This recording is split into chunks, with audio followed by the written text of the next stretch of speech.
প্রিয় দর্শক যারা রয়েছেন দেশে কিংবা প্রবাসে সকলকে স্বাগত জানাচ্ছি আজকের আয়োজন ভিন্ন মাত্রায়। দর্শক আপনারা জানেন যে ভিন্ন মাত্রায় আমরা ঘটে যাওয়া নানা ঘটনার বিশ্লেষণমূলক আলোচনা শুনি নানা বিষয় নিয়ে। আজকের শিরোনাম রেখেছি সংকট নাকি সৃষ্ট সংকট।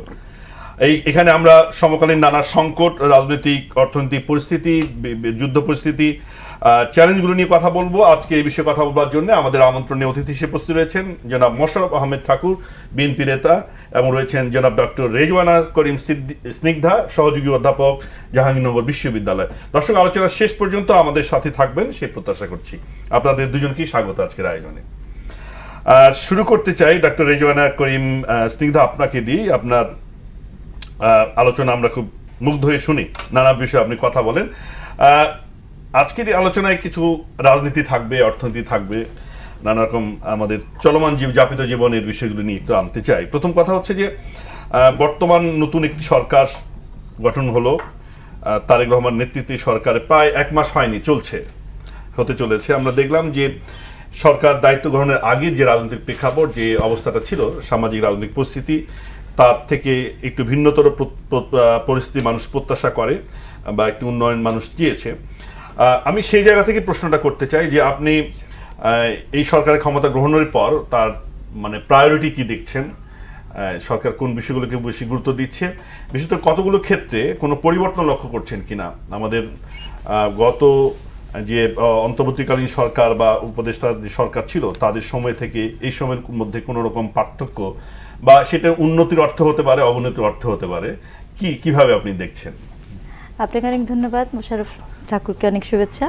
দর্শক যারা শুনছেন, প্রথম কথা হচ্ছে যে দেখুন, আমার কাছে এটা too early to make a comment, এটা প্রথম কথা। কারণ আপনার এই সরকারটি তো আসলে 1 মাসও হয়নি। আমি যেটা বুঝি যে যে কোনো অর্থেই যে কোনো কাজে একটা প্রতিষ্ঠানেরও ওই যে আমরা একটা কথা বললি যে মর্নিং শোজ দ্য ডে, হ্যাঁ, মর্নিং শোজ দ্য ডে, ওই জায়গাটা থেকে কিছু পজিটিভ জিনিস আছে এবং কিছু নেগেটিভ জিনিসও আছে। ফ্র্যাঙ্কলি স্পিকিং, কোনটা আগে বলবো সেটা একটা প্রশ্ন। পজিটিভটা আগে বলি। দেখেন, যেটা হয়েছে যে দীর্ঘদিন পরে, দীর্ঘদিনই বলতে হবে, একটা নির্বাচিত গভর্নমেন্ট এসেছে, আসার পরে আমার কাছে যেটা মনে হয়েছে যে যিনি প্রধানমন্ত্রী বর্তমান, জনাব তারেক রহমান, ওনার ইন্টেনশনটা, বেশ কিছু ইন্টেনশন পাবলিক ডোমেইনে ছাপ ফেলেছে। এটা কিন্তু এমন না যে খুব আহামরি কিছু আপনি এনেছেন, খুব সাধারণ জিনিসই, কিন্তু আমরা ওই যে অনভ্যস্ততাতে যেটা হয়েছে, সাধারণ জিনিস আমাদের কাছে অসাধারণ মনে হয়। যেমন মনে করেন 9টার সময় অফিস করাটা খুব সাধারণ গল্প, কিন্তু সেটা আমাদের কাছে অসাধারণ মনে হচ্ছে, কারণ আমরা অভ্যাসটা নেই আমাদের। তিনি যখন করছেন সেটা খুবই পজিটিভ একটা বিষয়। সচিবালয়ে করাটা, পিএম অফিস থেকে সরে যাওয়াটা, এই ধরনের ছোট ছোট বিষয়গুলো ভীষণ রকমের পজিটিভ। প্রধানমন্ত্রীর যে এক ধরনের হায়ারার্কিক্যাল যে একটা স্ট্যাটাস আছে, সেই জায়গাটা থেকে ওনার মধ্যে, ওনার যেই গত 20 দিনে যেটা দেখা গেছে, গণমানুষের কাছে আসার একটা বাসনা খুব সিগনিফিক্যান্টলি নোটিসেবল। আমি এটা এনকারেজ করতে চাই অ্যাজ অ্যান অ্যানথ্রোপোলজিস্ট। আমার কাছে এটা ভালো লেগেছে। মন্ত্রিসভা নিয়ে এটা আলাপগুলো হয়ে গেছে। এখানে বিস্ময় ছিল বেশ কিছু, না হলেও কিছুটা তো বিস্ময় ছিলই। ইন পার্টিকুলার আপনার পররাষ্ট্র যে ইটা হলো, বিশেষ করে আপনার যে উপদেষ্টা ছিলেন তাকে আমরা এখানে দেখবো এরকমভাবে ভাবিনি। তো সেটা একটা বিস্ময়কর বিষয় ছিল। আমাদের প্রস্তুত ছিলাম না একভাবে। জনমনে একটা বক্তব্য তুলেছে। বাংলাদেশ ব্যাংকের গভর্নর ইস্যুতে ভীষণ রকমের প্রশ্ন উঠেছে যে আসলে কেন, বা প্রয়োজন ছিল কিনা, এই তাড়াহুড়াগুলা কেন করা হচ্ছে। এটা জনমনের জায়গা থেকে প্রশ্ন যে আসলে এটা এত তাড়াহুড়ার প্রয়োজনটা ছিল কি ছিল না। এ ধরনের টুকটাক ছোট ছোট বিষয় আছে। অন দ্য কন্ট্রারি, আরও কিছু বিষয় খুব গুরুত্বপূর্ণ। সেটি হচ্ছে যে আপনি জানেন যে এখন পর্যন্ত যদিও ইলেকশন হয়েছে, যে দলটি বর্তমান বিরোধী দল, তাদের নানা ধরনের বক্তব্য ভীষণ রকমের বিভ্রান্তিমূলক, উস্কানিমূলক, এবং জনমনে এক ধরনের আশঙ্কা তৈরি করার প্রচেষ্টা, এবং সেই উস্কানি, বিভ্রান্তি দূর করার প্রবণতা আমি সরকারের দেখছি না। ওই অর্থে হতে পারে যে দে টুক টাইম, কারণ এত তাড়াহুড়া না করারই কথা। কিন্তু এটাও মনে রাখা, মানে বিরোধী দলের জনমন উস্কানি বা বিরোধিতা, এটা সরকার কিভাবে দূর করতে পারে? মানে বিরোধী দলের সাথে তো এক ধরনের সুসম্পর্ক বজায় রেখে সরকার দেশ পরিচালনা করতে চায়, এই গেস্টটা আমরা দেখছি। আমাদের বিরোধী দলের প্রধানের বাসায় এনসিপির যে প্রধান রাজনৈতিক দল তার বাসায় কিন্তু তারেক রহমান গেছেন, তো এটি প্রশংসিত হয়েছে। মানে ওইটা কোনো ভূমিকা রেখেছে কিনা বিরোধী দলকে এই ধরনের কর্মকাণ্ড নিয়ন্ত্রণের ক্ষেত্রে বা তাদেরকে একটা লেসন দেওয়ার ক্ষেত্রে? না, আমি মনে করি দেখেন ওটা আমি ডেফিনেটলি একটা তারেক রহমানকে একটা বিগ থামস আপ দিতে চাই, বিকজ এটা তো আসলেই খুব আমি সাউথ এশিয়ান সাবকন্টিনেন্ট এরকম দেখিনি। এটা উনি করেছেন, এটা ওনার দূরদর্শিতা। কিন্তু কিছু বিষয় থাকে, দেখেন আমার কাছে খুব গুরুত্বপূর্ণ ইস্যুস হচ্ছে আপনি এসে প্রায়োরিটিটা কিসে দিবেন। আমি টপ প্রায়োরিটি কি ছিল, বাংলাদেশের তিনটা বিশেষ সমস্যা অনেক বেশি। এক হচ্ছে নিরাপত্তা, দুই হচ্ছে পররাষ্ট্র অন্যান্য দেশের সাথে আমাদের সম্পর্ক, এবং তিন হচ্ছে আমাদের অর্থনীতি। এই তিনটা হচ্ছে নিরাপত্তাকে কি আপনি মব বলবেন? মানে ওই কথা নিরাপত্তা ইস্যুতে এটাই আমি আপনাকে বলছিলাম, মানে আমার যে ইন্ডিকেশনটা ছিল যে আমি এখনো দেখতে পাচ্ছি বিভিন্ন জায়গাতে, ইভেন গতকালকে রাতে যে ঘটনাটা ঘটেছে ইন পার্টিকুলার, এটা আমার মনে হয় সালাউদ্দিন সাহেবের জন্য খুব একটা বেশি কঠিন হওয়ার কথা ছিল না টু অ্যাড্রেস ইট। দেখুন, মীমাংসিত বিষয় নিয়ে বিতর্ক করাটা শিক্ষক হিসেবে, মানে 7ই মার্চের ভাষণে, 7ই মার্চের ভাষণকে ইমিকে গ্রেফতার করার বিষয়টা দেখেন, 7ই মার্চের ভাষণ আমরা we are tired of as an, মানে আমি একজন শিক্ষক হিসেবে একটা কথা বলতে চাই। বাংলাদেশের যে সরকারটি এই মুহূর্তে দল গঠন করেছেন, আমি খুবই আনন্দিত যে এটি স্বাধীনতার পক্ষের একটি সরকার, কারণ বাংলাদেশ আমার আইডেন্টিটির অংশ। এখন এই আইডেন্টিটির অংশের অনেকগুলো গুরুত্বপূর্ণ অধ্যায়ের মধ্যে এই বিষয়ে কোনো সন্দেহ থাকার কোনো কারণ নাই। 7ই মার্চের ভাষণটি একটি ঐতিহাসিক ভাষণ, এবং এই ঐতিহাসিক ভাষণটি আমার কাছে মনে হচ্ছে যেই জনাব তারেক রহমানকে আমি এই মুহূর্তে দেখছি, অতীতের কথা বলছি না, যেই জনাব তারেক রহমান আপনার প্রধানমন্ত্রী হয়ে বিরোধী দলে যেতে পারেন, ওনার ওই দৃষ্টিভঙ্গি আছেন আমার ধারণা। তাহলে সেক্ষেত্রে এই মীমাংসিত বিষয় নিয়ে শুধু এই সংকট তৈরি করার যে পরিকল্পনাকারী, তাদের বিষয়ে এই নিশ্চুপতা আমাকে ভাবায়, এবং এটা আমি কামনা করি না। কারণ 7ই মার্চের ভাষণ কেউ বাজাতে পারেন, কেউ নাও বাজাতে পারেন, বাজানোত বা না বাজানোতে 7ই মার্চের চেতনা কখনো বিলীন হয় না। তাহলে তার ইউনেস্কো 7ই মার্চকে আপনার এভাবে বলতো না। ফ্যাক্ট হচ্ছে এই মীমাংসিত বিষয়গুলোকে শুধু অপ্রয়োজনীয়ভাবে দাঙ্গা তৈরি করা কি কেন করা হচ্ছে, সেটা একটা প্রশ্ন। এটা কি আমাদের মনোযোগ পরিবর্তনের জন্য, নাকি এটি কোনো কিছুকে উস্কে দেওয়ার জন্য? আমি বরঞ্চ বলবো যে উস্কে না দিয়ে এটিকে সমাধান করার চেষ্টা করাটাই বেটার। কারণ 7ই মার্চের ভাষণ একটি ঐতিহাসিক ভাষণ, এবং এটাও সত্য 26শে মার্চে জিয়াউর রহমান বেতার কেন্দ্র থেকে স্বাধীনতার ঘোষণা দিয়েছেন। দুটাই ঐতিহাসিক সত্য। এই ঐতিহাসিক সত্যকে ঐতিহাসিক সত্য হিসেবে সেলিব্রেশন করাটাই আমাদের নতুন বাংলাদেশ। ধন্যবাদ আপা আপনাকে। নতুন বাংলাদেশের নতুন কিছু হবে, নতুনভাবে শুরু হবে সবকিছুই, এমন একটা প্রত্যাশা জায়গা তৈরি হয়েছিল। মোশাররফ আহমেদ ঠাকুর, আপনার কাছে যে আমি একেবারে স্পেসিফিক বলতে চাই, গতকালের যে ঘটনাটা যেটা আপা উল্লেখ করলেন, যে 7ই মার্চে ভাষণ বাজানোর অপরাধী ইমিকে তার সহযোগীদের ধরে তাদের উপর এক ধরনের মব হলো অনেকটা, তারপরে তাদেরকে গ্রেপ্তার করা হলো। এরকম আরো কয়েকটা ঘটনা আমরা দেখেছি। তাতে অনেকে মনে করছেন যে মব থেকে যেটা নিরাপত্তার কথা ছিল, বা আমাদের ভিন্ন রাজনৈতিক মত পথ প্রকাশের যে স্বাধীনতা, সেই জায়গাটাকে ওইভাবে তৈরি হয়নি। মানে কেউ বলবার চেষ্টা করেছেন, অনেক ক্ষেত্রে এক ধরনের কম্প্রোমাইজ করার চেষ্টাও আছে। এটা রাজনৈতিক কৌশল হিসেবে কি, নাকি এটাই তাদের একটা অবস্থান? মানে এক্ষেত্রে আপনার ভাবনা। ধন্যবাদ আপনাকে, আপনার দর্শক শ্রোতা, অপর বিজ্ঞ আলোচক প্রফেসর রিজওয়ানা। দেখুন যে তারেক রহমান কতগুলো বাস্তবসম্মত কাজ করছেন, আমি আপনার এই জায়গাটা অ্যাড্রেস করছি একটু পরে। সেটা হচ্ছে যে আমি বললাম যে আমি প্রতিহিংসা দেখাবো না, তো আমি এখানে এমন একটা কাজ করব যাতে আমার ডিসিশন নিয়ে সবসময় প্রতিহিংসাটা না আসে, এটাকে ব্যালেন্স করে কীরকম। আপনি দেখবেন যে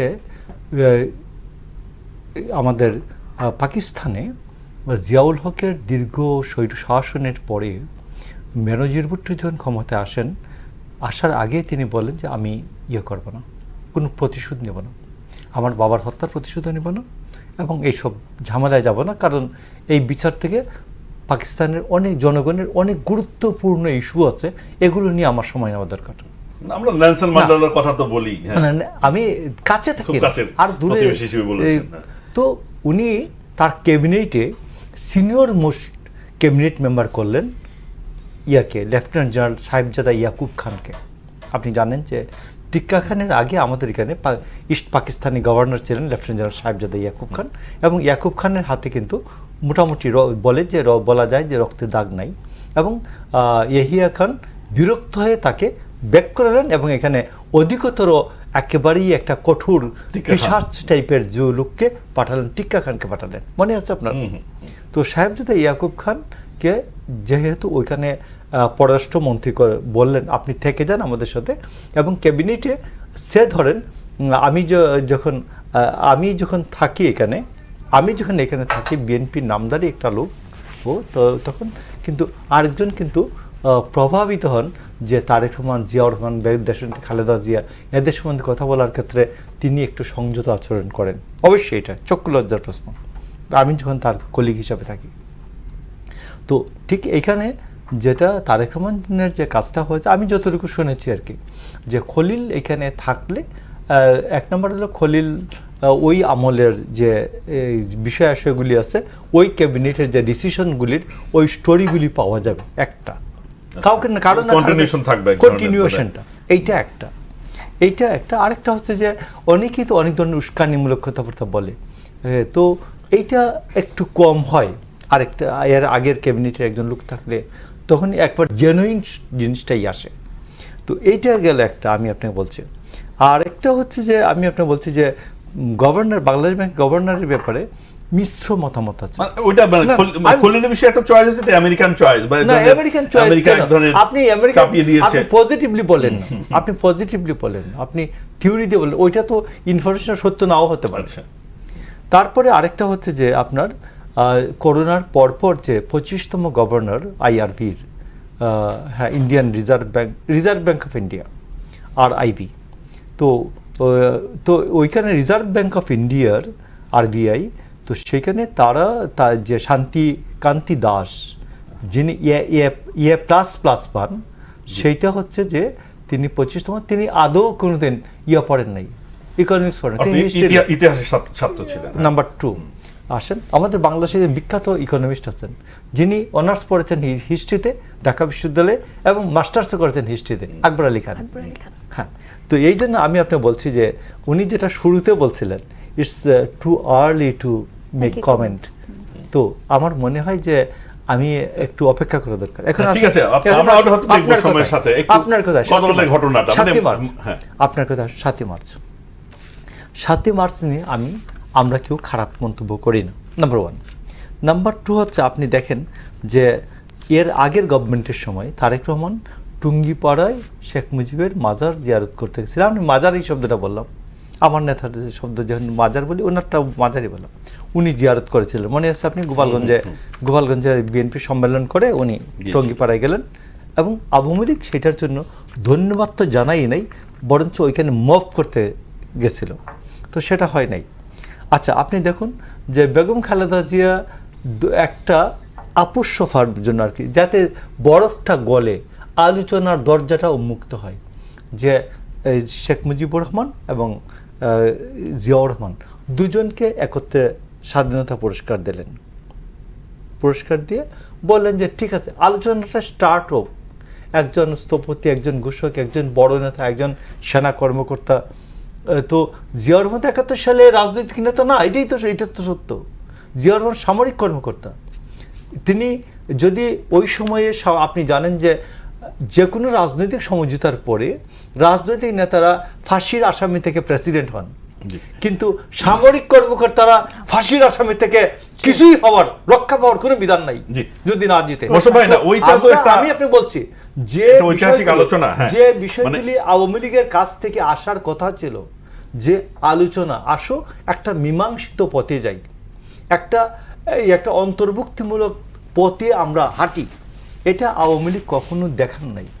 এই জন্য আজকে উগ্রবাদ, সাম্প্রদায়িক উগ্রতা, এগুলো আজকে যে উত্থান হয়েছে, এইটা আজকে আওয়ামী লীগের যে পথ, এই ভুল পথের কারণে, ভ্রান্ত নীতির কারণে আজকে উগ্র সাম্প্রদায়িকতা আজকে এখানে শেকড় বাকড়, শাখা প্রশাখা বিস্তার করে হিল্লুলিত পল্লবিত হচ্ছে। এটা আওয়ামী লীগই দায়ী? আমি না দায়ী করছি, পুরো দায়ী যে তা না, আমি বলবো যে তাদের ভ্রান্ত নীতি, ভ্রান্ত পথের কারণে। ঠিক আছে মোশাররফ ভাই, আপনি বোধহয় একটু কাঠামোটা একটু বিস্তৃত করলেন। আমি গতকালের ঘটনাটা জানতে চাচ্ছি, মানে ঘটনাটা ঘটলো যেটা আমরা সামাজিক যোগাযোগ মাধ্যমে নানা রকম প্রতিক্রিয়া দেখছি, যে 7ই মার্চে ভাষণের অপরাধে একজনের উপরে আবারও ওই যে ডাকসু থেকে নির্বাচিত নেতারা এসে দল বেঁধে আক্রমণ চালালো, তাদেরকে টেনে হিস্টে থানায় নিয়ে গেল, তার আমরা দেখলাম পরবর্তী জামিন হলো না, তাদের কারাগারে পাঠানো, মানে গ্রেপ্তার হলো। আমি আপনাকে বলি আজকে গতকালও একটা ছাত্রলীগের কোনো এক নেতাকে পিটিয়ে থানার সামনে রেখে যাওয়া হয়েছে। এই যে রাজনৈতিক যে সহিংসতার ঘটনাগুলো ঘটছে, মানে এরকম ঘটনা যদি ঘটতেই থাকে তাহলে কি আগের চেয়ে পরিস্থিতির কোনো উন্নতি ঘটবে কিনা? এই ক্ষেত্রে এই বর্তমান বিএনপি সরকারের ভাবনাটা কি, মানে তাদের প্রতিফলন কি আমরা পাচ্ছি? আমি আপনাকে বলি, রাজনীতি তো দুটা, রাজনীতি এবং রাষ্ট্র একটা পর্দার সামনে চলে, একটা পর্দার অন্তরালে চলে, পর্দার অন্তরালে চলে। তো আপনি আওয়ামী লীগের কার্যক্রম তো নিষিদ্ধ রাষ্ট্রীয়ভাবে, এখন তো উঠে নাই, তো আওয়ামী লীগ কার্যক্রম তো উঠে নাই। তো আর এই পর্যন্ত আওয়ামী লীগের এমন কোনো আচরণ আছে যে গভর্নমেন্ট একটা রিকনসিলিয়েশনের পথে হাঁটবে? গভর্নমেন্ট একটা রিকনসিলিয়েশনের পথে হেঁটে আওয়ামী লীগকে একটা স্পেস দিবে, এই এই এই এই উদ্যোগটা কি পর্দার আড়ালে আওয়ামী লীগের কোনো উদ্যোগ আপনি শুনেছেন? শুনেন নাই। তো আওয়ামী লীগকে এমনি এমনি কেউ স্পেস করে দিবে না।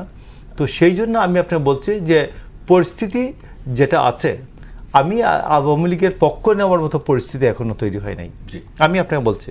বাট আমি সাম্প্রদায়িকতার বিরুদ্ধে তো বলছি, যেটা আমি 8ই মার্চ, 10ই মার্চ, 11ই মার্চ, 11ই আগস্ট, 6 থেকে 11ই আগস্ট বা 15ই আগস্ট, পুরো আগস্ট 24 আমি তো বলতে পারি নাই। সেই জন্য আমি বলছি যে একটা স্পেস তো তৈরি হয়েছে। আমি উগ্র সাম্প্রদায়িকতার বিরুদ্ধে বলছি, আমি সাম্প্রদায়িকতার বিরুদ্ধে একটা অন্তর্ভুক্তিমূলক, একটা ন্যাশনালিজম অন্তর্ভুক্তিমূলক একটা রাজনীতির কথা বলছি। তো সেই স্পেসটা তৈরি হয়েছে। তো আওয়ামী লীগকে সেই স্পেসটা তৈরি হওয়ার জন্য সহযোগিতা করতে হবে, যাতে গভর্নমেন্ট এবং বিএনপি যাতে তাকে একটা স্পেস দেওয়ার ব্যবস্থা হয়। ধন্যবাদ। কিন্তু ধন্যবাদ, সেটা করছে না। আসবো মানে এই আপনার কথা সূত্র ধরে আসতে চাই যে শ্রীদাপা, যেটি বলা হচ্ছে যে আওয়ামী লীগের মধ্যে একটা সমালোচনা আছে যে আওয়ামী লীগের এখনো কোনো রকম মনোবেদনা নাই বা তাদের কোনো রকম ভুল স্বীকার করার কোনো প্রবণতা নাই, এটি একটা আমরা শুনি। কিন্তু আওয়ামী লীগ একটা বাস্তবতা বাংলাদেশের রাজনীতিতে, তার বিরাট সংখ্যক সমর্থক আছে, তাদের ঐতিহাসিক একটি সংগঠন। ফলে তাদের রাজনীতিতে যদি তাদের ফিরে না আসে, তাহলে রাজনীতিতে স্থিতিশীল অবস্থা থাকবে না, মানে এটাও অনেকে বলছেন। তো এই প্রেক্ষাপটে আপনি কি মনে করেন যে আসলে এই সংকটটা সমাধান কোথা থেকে শুরু হতে পারে? মানে এটা কি আওয়ামী লীগের দায়িত্ব কতটুকু আছে বা সরকারের দায় কতটুকু আছে, মানে আপনার?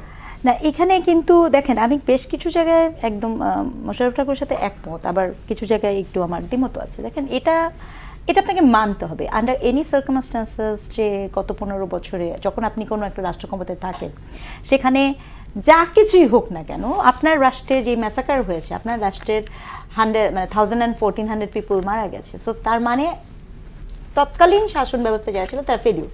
এটা খুব মানে সিম্পল গ্রামার। এখানে কিন্তু মেনে না নেওয়ার কোনো গল্পই নাই। এখন আপনি যাই বলেন না কেন, ধরেন আমি যদি একদম আওয়ামী লীগ যেগুলো বলে যে ষড়যন্ত্র তত্ত্ব ইত্যাদি, বুঝলাম, মানলাম, আপনি ষড়যন্ত্র বিট করতে পারেননি, তার মানে আপনি ব্যর্থ হয়েছেন, সহজ। আপনি নিরাপত্তা দিতে পারেন এই রাষ্ট্র নাগরিকের। তো এই জায়গাটাতে এক ধরনের অ্যাডামেন্ট অ্যাটিটিউড আছে। এটা আসলে আমি মনে করি, আমি এক্সপেক্ট করেছিলাম আরও আগেই সেটা হয়তো বা পরিষ্কার হবে, কিন্তু এটা হয়নি। না হওয়ার কারণেই আজকে যে ঠাকুর ভাই যেভাবে বলছেন, এই বলার সুযোগটা কিন্তু তৈরি হয়েছে। এটা একদম আমার কাছে দূর থেকে যেটা মনে হয়। আর আরেকটা কথা আমি নির্দ্বিধায় বলতে চাই, with due respect, no matter what, কে কী মনে করছে, ওই যে শিক্ষক হওয়ার সুবিধা, বাংলাদেশের প্রয়োজনে আওয়ামী লীগকে ফিরতে তো হবেই, আওয়ামী লীগের রাজনীতিও থাকবে। এটা প্রয়োজনটা আওয়ামী লীগের না, প্রয়োজনটা বাংলাদেশের। আর এই কৃতিত্ব আমি দিব গত 18 মাসে যে মববাজি হয়েছে তাদেরকে, এই কৃতিত্ব আমি দিব তারা যেই লুটপাট, লুটতারাজ, ভাঙচুর যা কিছু করেছে, জননিরাপত্তাকে যেই ম্যাসাকার অবস্থায় নিয়ে গেছে, এর কৃতিত্ব তার। মানে জুলাইয়ের ব্যর্থতা কি আওয়ামী লীগকে প্রাসঙ্গিক করে তুলছে? না, জুলাইয়ের ব্যর্থতা আওয়ামী লীগ সবসময় প্রাসঙ্গিক। জুলাইয়ের ব্যর্থতা আওয়ামী লীগের গুরুত্ব তৈরি করেছে। দেখেন, আমি সশরীরে নেপালে গিয়েছিলাম, নেপালের ইলেকশনটা আমি নিজে দেখেছি, এবং ওখানে পুরো হিস্ট্রি মেক হয়েছে নেপালের যিনি হয়েছেন। এটার মূল এবং মেজর রিজন কি ছিল জানেন? যে নেপালেও আপনার কিন্তু 4 বারের ওলি সাহেবকে সরিয়ে দেওয়া হয়েছিল, কিন্তু নেপালে যখন ইলেকশনটা হয়েছে তখন বালেন সাহা এবং অলি সাহেব ঝাপা পাচে যখন 1-to-1 হেড টু হেড করেছে, ওখানে কিন্তু কেউ বলে নাই অলি সাহেব আপনার এখন নিষিদ্ধ, আপনার সকল কিছু নিষিদ্ধ, এরকম করে আন্ডারগ্রাউন্ড ফেলে দেয়নি। বরঞ্চ অলি সাহেব প্রত্যেকটা ডোরে ডোরে যে জনগণ দ্বারা কিন্তু উনি রিজেক্টেড হয়েছেন। এই যে একটা ঐতিহাসিক ভুল বলে না, আওয়ামী লীগকে নিষিদ্ধ করা ছিল এই যে বর্তমান যারা এনসিপি বলেন বা অন্য যারাই জুলাইকে সকলেই কিন্তু ধারণ করেছে। আমি কিন্তু এটাও বলতে চাই, জুলাই যা হচ্ছিল, আরে আপনার সন্তান মারা গেছে, আপনি কি এটা মেনে নেবেন নাকি? সেটা তো ডিফারেন্ট স্পিরিট, নাগরিকের স্পিরিট। কিন্তু সেইটাকে আপনি কি করতেন যদি ওই সময় এইগুলো না হয়ে আপনার কথা নাই বাতেন, আপনি 32 ভেঙেছেন।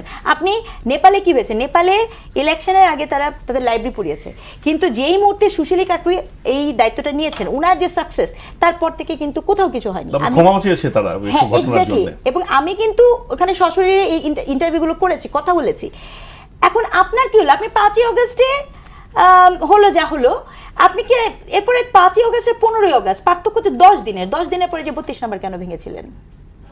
What is the reason for 32 number? দেখেন একটা কথা বলি, এটা আওয়ামী লীগকে বলতে চাই, আমি মনে করি না যে ধানমন্ডি 32 আওয়ামী লীগের, আচ্ছা, আমি মনে করি না 7ই মার্চের আওয়ামী লীগ। না, আমি যদি বলি যে এই যে মবকে বাঁচিয়ে রেখে বা মবকে চাঙ্গা রেখে আওয়ামী লীগকে মাঠে প্রতিরোধ করার একটা অন্যতম কার্যকর কৌশল হিসেবে এটা কাজ দিয়েছে।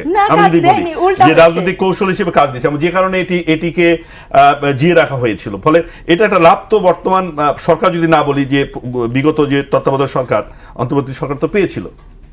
দেখেন অন্তর্বর্তী সরকার কি পেয়েছে কি পায়নি সেটা গল্পটা আরো ভিন্ন। কারণ অন্তর্বর্তী সরকার এই সংবিধানের আন্ডারে সরকার গঠন করে, শপথ গঠন করে, সংবিধানকে ভায়োলেট করে, সে তার নিজের প্রয়োজনেই তার এই ধরনের একটা গ্রুপ হয়তো বা দরকার ছিল। এটা একটা বাস্তবতা হলেও হতে পারে। কিন্তু আমি এটাও বলতে চাই, ধরেন আওয়ামী লীগ হোক বা এনসিপি হোক, তারপরেও বিএনপি কিন্তু একটা আপহ্যান্ডে থাকতো। এটা আমার দূর থেকে আমার অবজারভেশন থাকতোই, কারণ বিএনপির অনেক নেতাদের সাথে আসলে অনেক কিছু হয়েছে, এটা একদম সত্য কথা।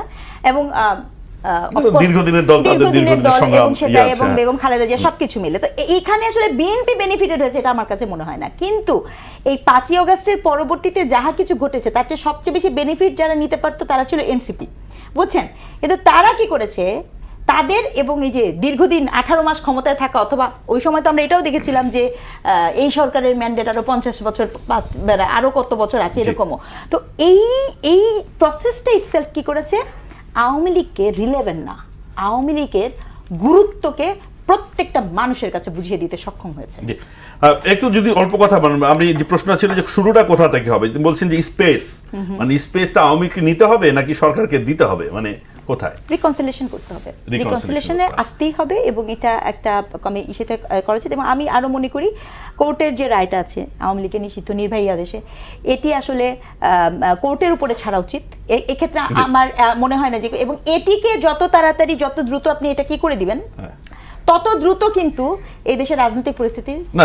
কেউ কেউ তো এও ভাবছে যে কোর্টের রায় যদি আওয়ামী লীগ নিষিদ্ধ হয় তাহলে নিষিদ্ধ হয়ে গেল, তাহলে রাজনৈতিক দায় আর রাজনৈতিক দলগুলোর উপর আসবে না। এটাও একটা কৌশল কিনা, যে এটি নিয়ে আলোচনা করবো। আপনাকে ধন্যবাদ মোশাররফ ভাই। আপনার কাছে আসতে একেবারে খুবই সাম্প্রতিক প্রসঙ্গ। আমরা দেখলাম যে হাদির যে শুটার, তাদেরকে গ্রেপ্তার করা হয়েছে কলকাতায় অনেক দিন পর, এর একটি খবর। এটিকে আপনি, আপনার প্রতিক্রিয়া কি? আসলে হাদি হত্যার প্রকৃত বিচার কি আমরা পেতে যাচ্ছি? কিন্তু এটি নিয়ে নানা রকম বাতাবরণ তৈরি করার চেষ্টা হচ্ছে, নানা রকম বক্তব্য আসছে, সেটি কোনো সংখ্যা তৈরি করবে? ধন্যবাদ আপনাকে। দেখুন, আমি হাদি হত্যার প্রসঙ্গটার আগে একটু মনে করিয়ে দিই। আপনি দেখুন তো, মির্জা ফখরুল ইসলাম আলমগীর ওই সময় 75 বছর বয়স্ক একজন মানুষ, তাকে পিটিয়ে রক্তাক্ত করে দেওয়া হচ্ছে, মাথার থেকে ঝরঝর করে রক্ত পড়ছে, তিনি শার্ট দিয়ে রক্ত মুছছেন, খালি গায়ে স্যান্টো গেঞ্জি পরা, রক্ত। একটু বিষয়টা কল্পনা করুন তো, আপনি কল্পনা করুন তো যে গত 40 বছরের হিস্ট্রিতে এরশাদের সময়, জিয়াউর রহমানের সময়, অন্যান্য গভর্নমেন্টের সময় এটা হয়েছে কিনা আপনি কল্পনা করুন তো। গয়েশ্বরচন্দ্র রায় ওই সময় 74-75 বছর বয়স্ক একজন মানুষ, তাকে পিটিয়ে রক্তাক্ত করে রাস্তায় ফেলে রাখা হয়েছে।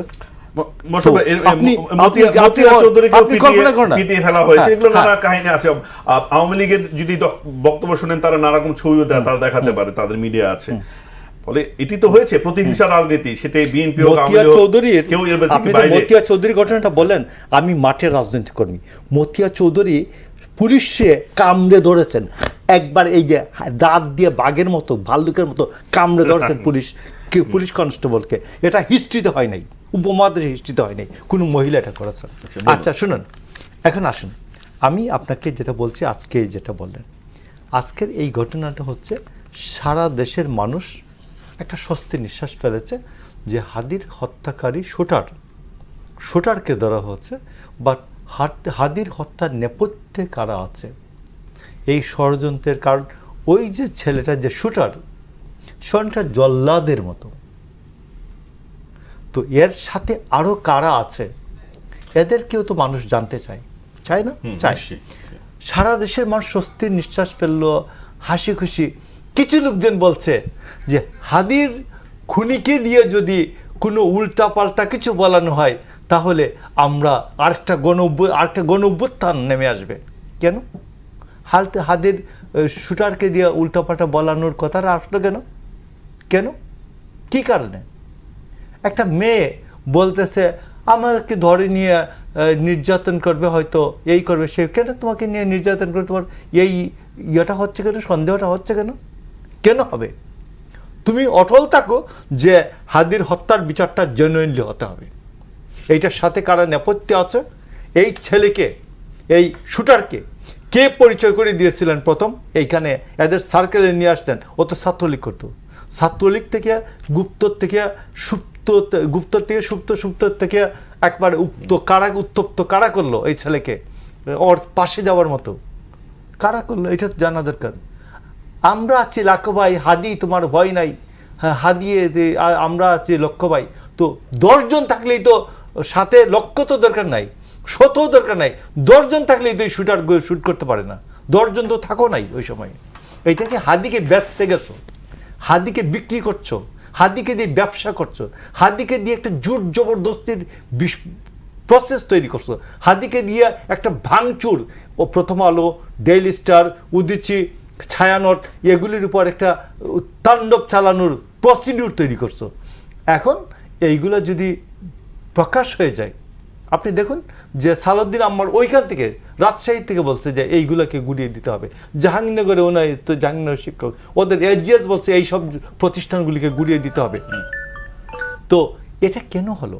তো এই জন্য আমি বলছি যে হাদি হত্যার পেছনে, এবং হাদির দেখবেন যে আপনি বিএনপি, হাদির বক্তব্য আমার কাছে রেকর্ড আছে, আপনাকে শোনাতে পারি। হাদির বক্তব্য হচ্ছে যে বিএনপি যদি এইরকম খুন খারাপি করে থাকতে চাইতো ক্ষমতায়, তাহলে 2006 ক্ষমতায় থাকতে চেষ্টা করতো। তো এই বক্তব্যটা বিএনপির পক্ষে যাইতো, এবং আমার মনে হয় হাদি তাদের মুঠার মধ্যে ছিল না, মুঠার থেকে বেরিয়ে যাচ্ছিল, বা এটা একটু বড় হয়ে যাচ্ছিল যে তাদের মুষ্টিতে আর ধারণ করা সম্ভব হচ্ছিল না, তখন এটাকে মেরে দেওয়া হয়েছে। তো এই সিদ্ধান্তটা কোথা থেকে আসছে, কিভাবে আসছে, এটা তো আমার মনে হয় তদন্ত হওয়া দরকার। প্রয়োজনে আমি মনে করি প্রয়োজনে জুডিশিয়াল তদন্ত হতে পারে, এমনকি আন্তর্জাতিক সংস্থা সহ এটা তদন্ত হতে পারে, বাট আমি মনে করি হাদির তদন্তটা, হাদির বিচারটা জেনুইনলি হওয়া উচিত। এতে কে কি হইলো, কার কি হলো, কে কি প্রকৃত সত্যটা উন্মোচিত হওয়া উচিত, খুশি হবেন না অখুশি হবেন, এটা গভর্নমেন্টের দেখার প্রয়োজন নাই। সবসময় সবকিছুতে জনপ্রিয়তা অর্জন করা যায় না, সবকিছুতেই লাভবান হওয়া যায় না, বাট সত্যটা উদ্ঘাটনের জন্য তার সমান ঝুঁকি নেবেন আমি মনে করি। জি, ধন্যবাদ মোশাররফ ভাই, খুব চমৎকারভাবে আপনি ব্যাখ্যা করেছেন। কিন্তু রেজনা করিম সিকদা, আপনার কাছে আসতে চাই যে হাদি হত্যা নিয়ে আপনার কোনো মন্তব্য আছে কিনা, যে এটিকে বাংলাদেশের তো এই ধরনের গুরুত্বপূর্ণ সেন্সেশনাল বিষয়গুলোকে রাজনৈতিকভাবে ব্যবহার নানা রকম আমরা উদাহরণ দেখেছি, বিভিন্ন সময় দেখেছি, ফলে সেই জায়গা থেকে কোনো কর্তৃপক্ষ বা কারো মনে করতে পারে কিনা যে তারা এটা শিকার হতে পারে। এনসিপি হাদি হত্যার বিচারের জন্য খুবই, জুলাইয়ের যারা অনুসারী ছিল তারা খুবই সক্রিয় ছিল, কিন্তু গ্রেপ্তার করার পরে শুটারকে তাদের পক্ষ থেকে কোনো অভিনন্দন সরকারের প্রতি জানানো হয়নি, এটাও সমালোচনা আসছে। আপনার কোনো মন্তব্য করবেন কিনা এই বিষয়ে?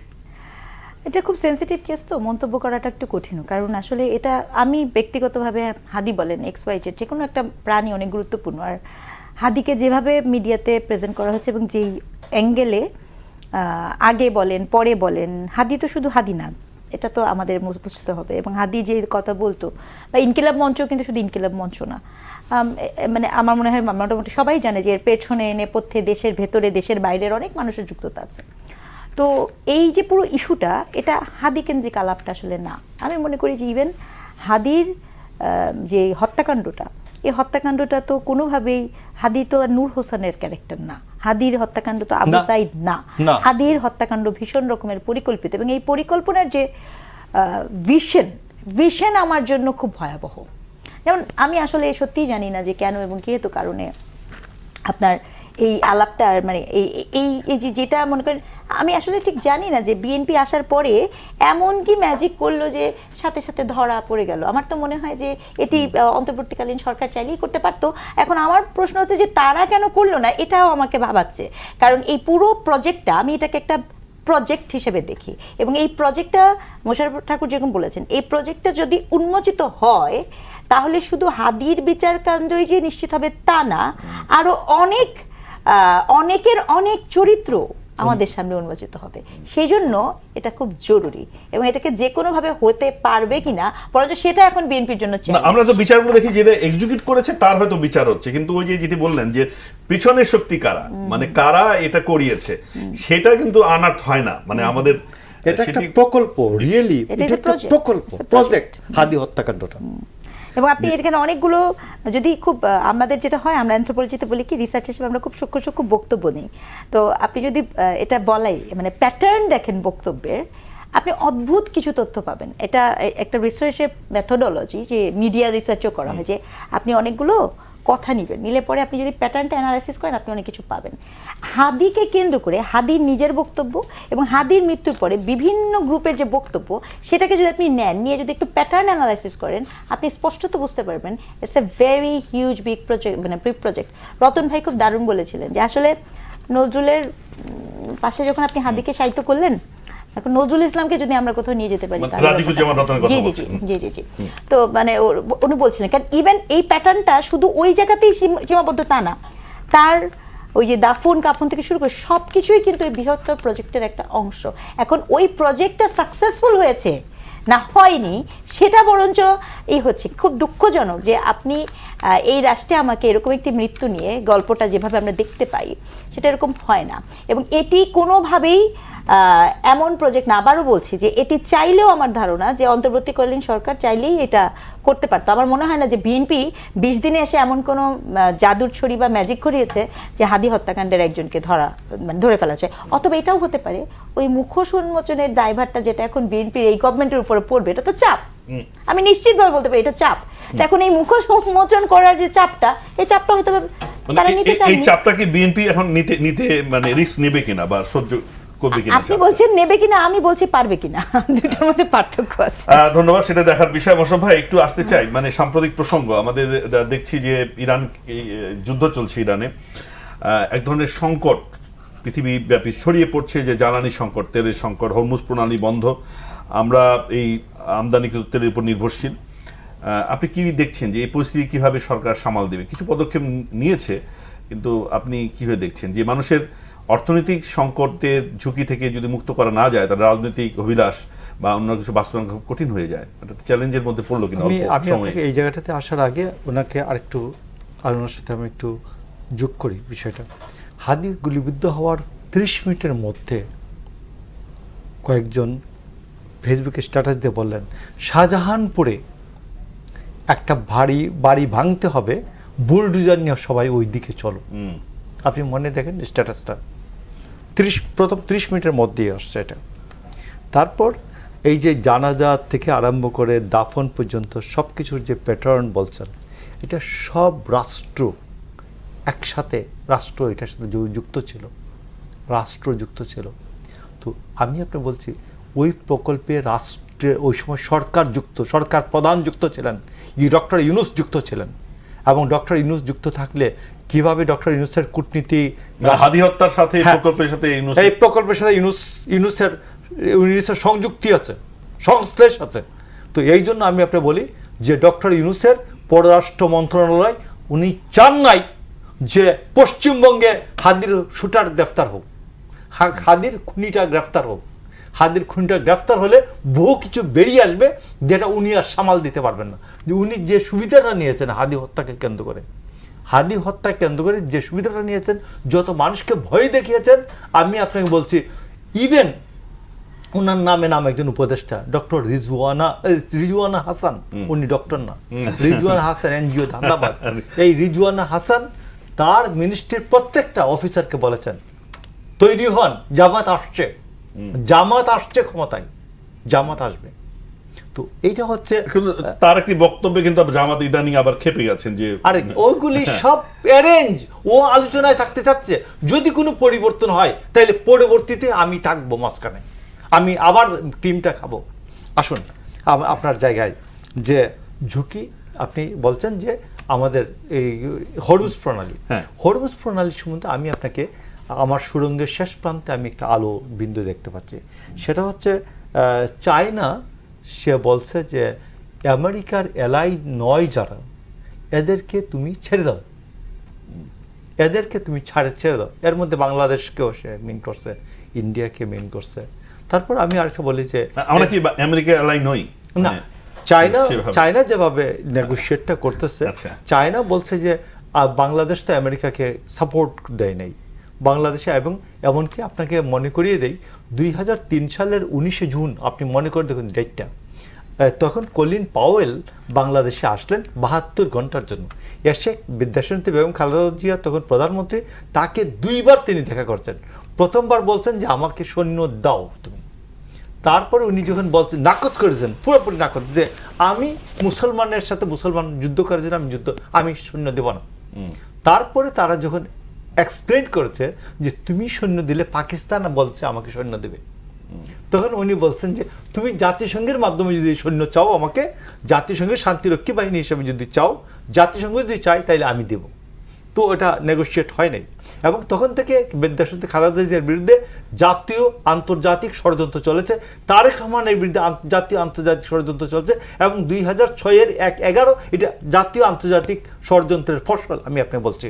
তো এই জন্য আমি আপনাকে বলছি যে তারেক রহমানের সামনে দুটো সুবিধা আছে। একটা হচ্ছে জিয়াউর রহমানের কূটনীতি, পররাষ্ট্রনীতি, এবং দেশনেত্রী বেগম খালেদা জিয়ার যে যুদ্ধ বিরোধী যে নীতি, এইটার যে কিন্তু মোশাররফ ভাই, আমরা তো দেখলাম যে ইরানের আক্রমণের পরে বাংলাদেশের পররাষ্ট্র মন্ত্রণালয় থেকে যে স্টেটমেন্টটা দেওয়া হলো, সেখানে আমেরিকার নাম উল্লেখ করা হলো না, বরং ইরানকে সবক দেওয়া হলো যে মধ্যপ্রাচ্যের দেশগুলোর উপরে কেন হামলা চালানো হলো নিবৃত্ত থাকার জন্য। তো এটাও কিন্তু সমালোচিত হয়েছে। তাহলে আমরা কেন, আমি আপনাকে প্রথম একটা কথা বলি ভাই, আমি এই কথাটা বলতে চাচ্ছিলাম না, এখন আপনি বলবেন, আমি বলছি এই প্রশ্নগুলো আছে, বট বাহিনী আমাকে 14 গোষ্ঠী উদ্ধার করবে, মা মাসিকে উদ্ধার করবে, কোনো অসুবিধা নেই। ইরান যে বিপ্লবের কথা যেটা বলেছিল সাবাক বাহিনী, শাহের সাবাক বাহিনীর বিরুদ্ধে, তারা বলছিলেন মানবতার কথা, তারা বলছেন এই কথা। তো তারপরে শরিয়া, একটা মেয়ের শুধুমাত্র আসছে তো এইগুলো, এখন একটা মেয়ের শুধুমাত্র 2টা না কয়টা চুল দেখা যাচ্ছিল, তার শরিয়া পুলিশ তার গায়ে, ওই মেয়েটার গায়ে মুখে অ্যাসিড মেরেছে। তো এই যে কাণ্ডগুলি, তার বিরুদ্ধে বিক্ষোভে অংশ নিয়েছে, এই জন্য আপনি ফাঁসি দিয়ে দিচ্ছেন। তো এটা কি মানবতা? তো ইরাকের সাবাক বাহিনী যা করেছে তার থেকে খুমেনি এবং খামেনিরা বেশি করেছেন। তারা মানবাধিকারের কথা বলে ইসলামী বিপ্লব করেছিলেন, তারা মানবাধিকার রক্ষা করে নাই। কিন্তু আমি এখন কেন বিরোধিতা করি আমেরিকার এই আক্রমণটার বিরুদ্ধে, কেন আমি ইরানকে আমি কেন সাপোর্ট দিই? সাপোর্ট দিই এই কারণে যে আমেরিকার কোনো অধিকার নেই কার সার্বভৌমত্ব লঙ্ঘনের, রাশিয়ার কোনো অধিকার নেই ইউক্রেনের সার্বভৌমত্ব লঙ্ঘনের, আমি এই জন্য আমি দেই। তো দেশনেত্রী বেগম খালেদা জিয়া এর আগে গালফ ওয়ারে আমেরিকাকে সৈন্য না দিয়ে প্রমাণ করেছিলেন তিনি গালফ ওয়ারের বিরুদ্ধে, যুদ্ধের বিরুদ্ধে। তো তারেক রহমানের সামনে ইনস্টেন্স আছে যে আমার মাতা, আমার মা, তোমার এখানে যে এর আগে যুদ্ধ ছিল এটার বিরুদ্ধে ছিলেন, তো পুরোটা যুদ্ধের বিরুদ্ধে ছিল। তো আমি আপনার বলছি, এবং আমরা ওই সময় 2003 সালের 20শে জুন আমরা একটা বড় যুদ্ধবিরোধী সমাবেশ করেছিলাম মুক্তাঙ্গনে। তো সেইখানে আমি আপনাকে বলছি যে বিএনপির এই যুদ্ধবিরোধী সমাবেশের যে অবস্থানটা, সেটাকে যদি কাজে লাগায় এবং অন্যান্যরা কেউ বিশ্বাসযোগ্য মনে করে এটা, তাহলে আমরা যুদ্ধের পক্ষে নই, আক্রমণের পক্ষে নই, এটা বিশ্বাস করার যথেষ্ট প্রমাণ আছে। এবং চায়না অবশ্যই বলতে পারে যে বাংলাদেশ আমেরিকান আক্রমণের এলাই না। না ঠিক আছে, চায়না আবার বাংলাদেশকে এন্ডোর্স করলে আবার আমেরিকার রসানলে আবার পড়ে যায় কিনা বাংলাদেশ, সংকট আছে কিনা। সিকদার, আপনি কিভাবে দেখছেন এই সংকটটাকে আমরা কিভাবে মোকাবেলা করব? আসলে মানে এখানে যেটা হয়েছে যে দেখেন, যুদ্ধ তো কোনোভাবেই কোনো সমাধান হয় না, যুদ্ধ মানেই তো ক্ষতি। এখন ইরানের ইস্যুজ এবং হরমুজ প্রণালী বন্ধ, জ্বালানি খনিজ সম্পদের এইটার আক্রান্ত কি শুধু বাংলাদেশ হবে? গোটা পৃথিবী হচ্ছে। গোটা পৃথিবী হবে। এবং এখানে আমি হোপটা ওখানে দেখি, যখন গোটা পৃথিবী আক্রান্ত হয় তখন গোটা পৃথিবী কিন্তু সেই সমস্যার সংকটের দরজাটা কিন্তু খোলে। সমানভাবে সকলে আক্রান্ত হবে সমানভাবে না। আক্রান্ত জাপান তার হবে না। এখন তার যে রিজার্ভ তেল ছিল, অনেক তেল ছিল, সেটা ব্যবহার করছে। তারা না, হয়তো সেটা সম্পূর্ণ জাপানের সাথে তো আমি আমাদের তুলনা করতে পারি না। 34 দিনের তার রিজার্ভ আছে, আর আমাদের মাত্র 13 দিন। জাপানের সাথে আমি আমার তুলনাটা করতেই পারি না, এটা অনেকগুলো কারণে আপনি সেটাই। বুঝতে পারেন। কিন্তু দেখেন, একটা মজার কথা বলি, আমাদের পাশের দেশ মানে ইন্ডিয়া, সে কিন্তু ইউক্রেনের রাশিয়ার উপরে ব্যান ছিল, কিন্তু মোদি সাহেব কিন্তু সেই রাশিয়া থেকে তেল এনে করেছে। তো আমি বিশ্বাস করি যে এই বিষয়টা, যেটা একটা তো মোশাররফ ভাই বললেন, আরেকটা যেটা আমার কাছে মনে হয় যে এই পুরো প্রক্রিয়াটার সমাধান ডেফিনেটলি একটা ভাবে আসবে, এবং ইন পার্টিকুলারলি এটা শুধু যে চায়না দিয়ে আসবে আমি সেটা মনে করি না। আমার কাছে মনে হয় যে খুব তাড়াতাড়ি ইভেন এখানে রাশিয়ার যে তারও যে এমনকি ভারত থেকেও তেল নিতে পারে, এরকমই তো বলেছেন। ভারত থেকে ট্রেন মিলতে পারে, সেটা আসার সম্ভাবনা আমি অনেক বেশি দেখতে পাচ্ছি। বিকজ শোনেন, ভারতের এবং সেটার সুযোগটা অনেক বেশি, তার কারণ হচ্ছে ইন্ডিয়া থেকে আমাদের তেল যদি নেই, আমাদের ট্রান্সপোর্টেশন থেকে সেটাও সুবিধা অনেক বেশি হয়ে যায়। আমি তো মনে করি যে যেখানে আপনারা হতাশ হচ্ছেন, আমি তো এখানে প্রত্যাশা দেখতে পাচ্ছি, বরঞ্চ এর সূত্রে যেই আমাদের যে সংকটের মধ্যে একটা সম্ভাবনা পেতে পারে বাংলাদেশ, আমার কাছে কিন্তু তাই মনে হয় যে আরেকটা আমেরিকা বলেছে এই ভারতকে, তুমি 30 দিনের জন্য রাশিয়া থেকে তেল নাও, তেল নিতে পারো, যাতে তোমার ঝামেলা না হয়। তো আমি ইন্ডিয়া থেকে তো প্রফেসর যেটা খোলাখুলি বললেন না, একটা প্যাচ দিয়ে আমরা নিতে পারি, কিন্তু ইন্ডিয়ার সাথে যে আমাদের সম্পর্কটা, তাতে কি ইন্ডিয়া আমাদেরকে দেবে কিনা, দেবে কিনা সেটা একটা। ইন্ডিয়া বলেছে যে নির্বাচিত সরকার আসলে আমি সহযোগিতা করব। ইন্ডিয়া আমাদের পেঁয়াজে মারতে চায়, মরিচে মারতে চায়, তেলও যদি মারতে মানে চায়। আমি আপনাকে বলি, ইন্ডিয়া আপনাকে আজকে এইবার একটা সারা বাংলাদেশে একটা ইলেকশন, একটা নতুন সিগন্যাল আসছে। আপনি দেখবেন যে আমি কয়েকটা জায়গায় গেছি, তারা বলেছে, হিন্দু বৌদ্ধ খ্রিস্টান, তারা বলেছেন যে পশ্চিমবাংলার মুসলমানরা একসময় কংগ্রেসকে ভোট দিত, বামফ্রন্টকে ভোট দিত, এখন তৃণমূলকে ভোট দেয়। এবং তারা চিন্তা করছে এখন যে আমরা আমাদের অর্থনীতি, নিরাপত্তা, আমাদের বুক ফুলিয়ে চলা, আমাদের অধিকার রক্ষার প্রশ্নটি আমরা ভোটের ক্ষেত্রে এই ভরসাটা যেন শেষ পর্যন্ত করতে পারে, আমরা সেটা প্রত্যাশা করি। দেখা যাক সরকার কি করে, কতটা নিরাপত্তা দিতে পারে। আপনাদের অসংখ্য ধন্যবাদ সময় দেওয়ার জন্য। আসলে সময় নেই, বারবার বলা হচ্ছে যে শেষ করার জন্য। ধন্যবাদ, ভালো থাকবেন। দর্শক যারা ছিলেন, শুনেছেন বা শুনবেন, সকলকে ধন্যবাদ জানিয়ে শেষ করছি। সকলে ভালো থাকুন। আগামী দিন অন্য কোনো বিষয় নিয়ে অন্য অতিথির সাথে দেখা হবে। শুভরাত্রি।